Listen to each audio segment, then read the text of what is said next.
Good day, friends. President Trump has appointed his close confidant Sergio as America's ambassador to India. In addition to being the ambassador, Groh will also be America's special envoy for South and Central Asian affairs. His second role will be far more important than his first role. I will discuss that in a while.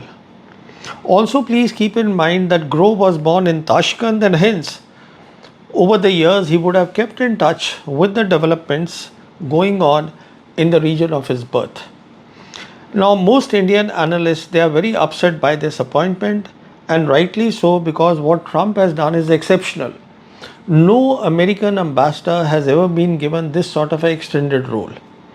So the Indian analysts conclude that by doing this, Trump has downgraded America's ties with India, which is correct. And there are two reasons for that. One, in Trump's foreign policy, India simply does not have a strategic role. Second, Trump is personally upset with India, and that matters. Let me briefly touch upon both. So let's first talk about Trump's foreign policy, which is MAGA, Make America Great Again. I just want to touch upon three things which are relevant to my discussion. The first is, as part of MAGA, Trump wants to take the manufacturing back to America, and one of the ways of doing that, he believes, is the tariff route.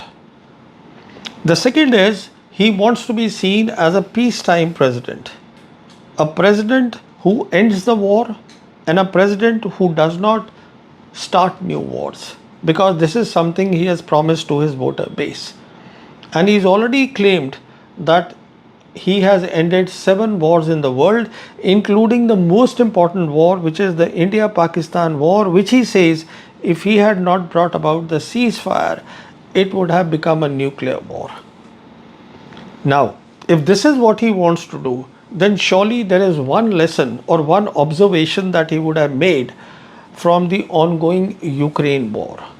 And that observation is that today in the multipolar world there are 3 great powers, and they are America, China and Russia. And a distinctive feature of a great power is that a great power is able to defend its sovereignty all by itself. All the other countries in the world, to defend their sovereignty in somewhere or the other, they are dependent on one or more great power. So the lesson for Trump would be that if he has to be a peacetime president, then he should know how to manage America's relations with these 2 great powers, which is Russia and China. And when we talk of managing the relationship, what it means is that he should have clarity on core concerns of these 2 great powers and what they are doing and for what purpose in different parts of the world. I'll talk on this subject a little more later. And the third element of MAGA relevant to my discussion is that he wants to have a security and a technology competition with China. But the security competition should be limited only to the Western Pacific, and here too, he is looking at strengthening the bilateral relationship with his allies. He is not interested in things like AUKUS and Quad. So when we look at all this, it becomes very clear that under Trump administration, India simply does not have a strategic role, something that it had under all his predecessors in their foreign policy. And that role was that India will be the military bulwark for America against China, with a specific role which is to be the net security provider, including for combat in the Indian Ocean region. Now Trump does not want that at all. So what that means is this entire foreign policy that External Affairs Minister Jay Shankar has crafted for India, specifically when he became the minister in 2019, that has come apart, because that entire foreign policy was like putting all the eggs in the American basket, and it was simply predicated on this strategic role given by America, which simply has been taken away. Now, the other issue is, as I said, that he is personally upset, and this is no secret that more than 30 times Trump has said that he's the one who got the ceasefire in Operation Sindoor. He ended the war between India and Pakistan, a credit that India refuses to give to Trump. Now, Jay Shankar has spoken in various fora. He has said that yes, both sides officials, which is the Indian official and the American officials, they were in constant touch with one another during Operation Sindoor, but that does not mean, he says, that the Americans should assert mediation. They did not mediate, is his point. And then he also talks about, I cannot understand why these tariffs have been put. Now 50% tariff they will become. 2 days later, on 27th August, tariffs for buying Russian oil. The reason is very simple. The problem is not tariff. The problem is not India buying Russian oil. The problem, in simple words, is not giving the ceasefire credit to Trump. So the point to make is that over the next 3.5 years, India will have to now rethink its foreign policy because Trump will not give a strategic role to India. Now, what will then Grow do as India's ambassador in India? America's ambassador in India. Well, in addition to all the duties which are done by the ambassador, in my opinion, three things he'll be looking at. One, he'll be monitoring the progress of the 13th February 2025 joint statement where India has promised that the present bilateral trade, which is around $131 billion in the next 5 years, it will be enhanced to $500 billion, which is being called Mission 500. So he'll be monitoring this. Second, Grow will keep a very close eye on Operation Sindoor and all the activities going on in India associated with Operation Sindoor, because Sindoor has not ended. It has not resulted in a ceasefire. It has merely been paused by Prime Minister Modi, which means either side can lift the pause and the operation restarts. And third, obviously, he would be looking very closely to get the opinion at the highest levels of the Indian government on what they think about Pakistan, Indus Water Treaty, China, Afghanistan, Kashmir, and all these issues. But as I said, his role as the ambassador will not be that important. His critical role will be as the special envoy of America for South and Central Asian affairs. Now, here once again, the Indian diplomats say that what was the need to give this important role to Grow when already the State Department has a position called the Assistant Secretary of State for South and Central Asian Affairs. Well, there are three reasons why this was given to Grow by Trump. One is that unlike the Assistant Secretary of State who reports to the Secretary of State, Grow will report directly to Trump. He has the President's ears. Second, Grow will be the man on the ground. He will know what is going on, and most important, in this present position, he'll be free to travel to Pakistan, where the Trump administration has set out a strategic role for Pakistan. So the first question is, how did Trump come up with this very clever thinking? Where did it originate from? In my opinion, this thinking came from the lunch that President Trump had with the Pakistan Army Chief, Field Marshal Asim Munir, on the 18th of June in White House. Now, there we know that Trump publicly thanked Munir for ending the war, and Munir thanked Trump for bringing about the ceasefire, and Pakistan also nominated Trump for the Nobel Peace Prize.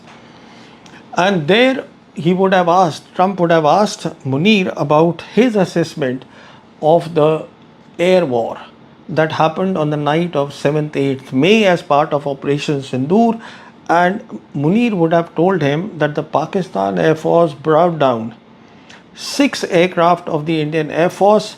Since the Indian side did not comment on this at all, or it did in a very fuzzy way, then Trump would have concluded, after of course discussing with his own intelligence agencies, that after this 4-day Operation Sindoor, Pakistan military seemed to be a competitor of the Indian military. That's a very big thing. Now, he would have also asked Munir for his opinion on Iran, because after all, not only Pakistan has a contiguous border with Iran, the two countries also have very close ties with one another. As to what he thinks of Iran, what he thinks of Middle East, and there Munir would have given his assessment, and I believe that based on his assessment of Munir of Iran, see, all this happened on the 18th of June, and please remember, this is the time when the Israelis were trying very hard to get Trump in the war, to get the Americans in the war, a war that they started on the 13th of June. And Trump was resisting that. So he would have got the inputs from various sources, most important from Munir about Iran. And after that, now the reports tell us that it was like a fixed match. The bombing which was done by the Americans on the Iranian nuclear facilities was a fixed match, and the purpose was to end the war between Israel and Iran, making sure that Israel did not lose face, and Trump succeeded in that. So there are three reasons why Trump would have thought that Pakistan is important. One is that Pakistan once again has a contiguous border with Afghanistan, and it is best place to bring stability in Afghanistan, which is very important. Second, after the Americans left Afghanistan in August of 2021, Trump believes that America should have a foothold in the region, a foothold from where it can monitor Iran, the Middle East, Afghanistan, and the Central Asian republics. And what better place for a foothold than India to give the additional charge of America's ambassador in India, the additional charge which he has been given. And the third reason in my assessment is that Pakistan obviously is the best country to help America manage relations with China. Now, when I say manage relations, what this means is that the Pakistanis' assessment of what the Chinese are doing, what are their activities in Pakistan and elsewhere, and China would not have minded this at all. Why? I'll explain that in a while. So when we look at all that, it becomes very clear that the strategic role that Pakistan has now with America is in counter-terrorism, basically looking at Afghanistan and the Central Asian republics. Then it has a security role, which is through the Central Command. The Central Command of America and the Pakistan military, traditionally they've had very strong ties. Then the third is intelligence cooperation. This is absolutely important. Next is that to get a sense from the highest levels of the Pakistan military as to what they think about Middle East, about Iran, and the entire area that I am talking about, which is South and Central Asian republics. And that is possible because Pakistan is a well respected member of OIC, of SCO, and the Economic Cooperation Organization. And all these three are very important. And of course, as I said, to help America manage the relationship with China. And in addition to all this, the strategic role, obviously, whenever and frequently, I presume that Grove would be going to Pakistan, he would also want to know, because as I said, there is a pause in Operation Sindoor as to what exactly the Pakistanis think about large-scale terror attacks happening either in Kashmir or in Balochistan, what they think about the Kashmir issue, the dispute, and all the talk in India, both at the political level, high political level, as well as the military leadership level that goes on about taking back Pakistan occupied Kashmir. Then also they're thinking about the Indus Water Treaty, which India has now put in abeyance, and also building up the capabilities that India is doing. For example, the announcement by Prime Minister Modi about Sudarshan Chakra, which is the ballistic missile defense for the whole of India. So all this will be important for America, and this is why, in my assessment, now the Pakistanis have a strategic role with America, and as I said, China would not mind that. But first of all, let's see what China is doing separately with Pakistan. Now, three things are happening. As far as after Operation Sindoor, after the results of Operation Sindoor, where the world in general accepts that Pakistan military is a peer competitor of the Indian military.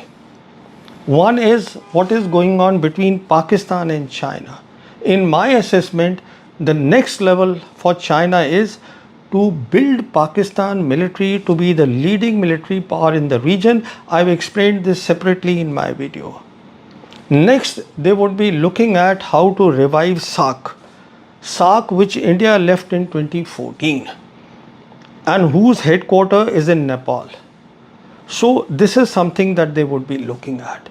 Next is with Pakistan, they have already announced they want to take the CPEC to the next level, and that will happen once the 5G rollout happens in Pakistan, and then things will move from automation to autonomy.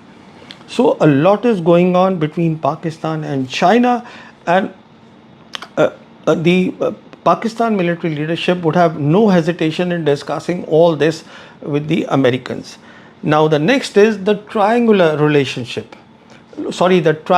relationship, which we saw during the recent trip of Wang Yi to Afghanistan, where he met up. The trilateral leadership is the Afghanistan, Pakistan and China, where the Chinese are looking at stability, bring stability in Afghanistan. They are looking at how to extend the CPEC from Pakistan into Afghanistan and then on to the Central Asian republics, and they are looking at investments in Afghanistan, and the response of the Afghan leadership seems to be favorable to this trilateral cooperation. And the next what we look at is the military cooperation that is building up between Pakistan and Bangladesh. Please remember that the Chinese exports after Pakistan, the second more exports are to Bangladesh. And now the relations between the two have become very cozy. Between Bangladesh and Pakistan, they are doing intelligence sharing, then there is military training going on, then there are naval exercises going on. The long and short is, I have done a video earlier where I have explained that China and Pakistan are looking at having a big presence in the Western Indian Ocean region, and this is where Bangladesh will also link up. So this is important. Now I come to my last point as to why China will not have any problems with Pakistan sharing all this with Trump, with the Americans. Because what Trump does not seem to realize, or the Americans per se, analysts don't seem to realize, is that when we talk of managing great power relationship, they are actually agreeing to something that Xi Jinping had proposed to America in 2012. You see, as Vice President, Xi Jinping had visited America in February 2012, and this is the first time he had proposed to President Obama what is called the new type of major power relationship, which the Americans had rejected because they were in favor of a G2. G2 and these two are entirely different. G2 is about whatever the Americans have done, because now China is risen power, it can be a shareholder in what they have done. For example, the Bretton Woods reforms have happened, and all the institutions that the Americans have created, to which the Chinese said no. And they instead proposed this because they have, unlike America, which thinks in terms of geopolitics, they know their rise is based on geoeconomics. So as part of geoeconomic rise, when they talk of new type of major power relationship, it means that first of all, between the major powers, which is referring to the great powers, the three great powers. There should be equality, there should be mutual respect, there should be a clear understanding of each other's core concerns, which is something which President Trump is already thinking about, and where the Chinese will be very happy that Pakistanis share this viewpoint with the Americans. And of course, the last one is that because the Americans think, and the G7 and the global North, they think, they always see security as a zero-sum game. Whereas, as far as the thinking of the Chinese is concerned, as I said, based on geoeconomics, it is about win-win. That means both the sides can win, we all can win together. So that stage has still not come, but this is a narrative for another time. So the point to make is that today what has happened is that after Operation Sindoor, not only Pakistan's geopolitical profile has gone up, it has a lot to gain also. The key thing here is that Pakistan today is sought by all the three great powers, which is America, China, and Russia, and its foreign policy is actually anchored on global south. Because unlike the case of India, where its foreign policy was pivoted on a nation which is 12,000 kilometers away in a multipolar world where there were three great powers, Pakistan's foreign policy is anchored on close ties with China. So it is anchored at the right place. Pakistan is a global south nation and it has anchored the foreign policy there. So I presume that this foreign policy is likely to be stable. Thank you so much.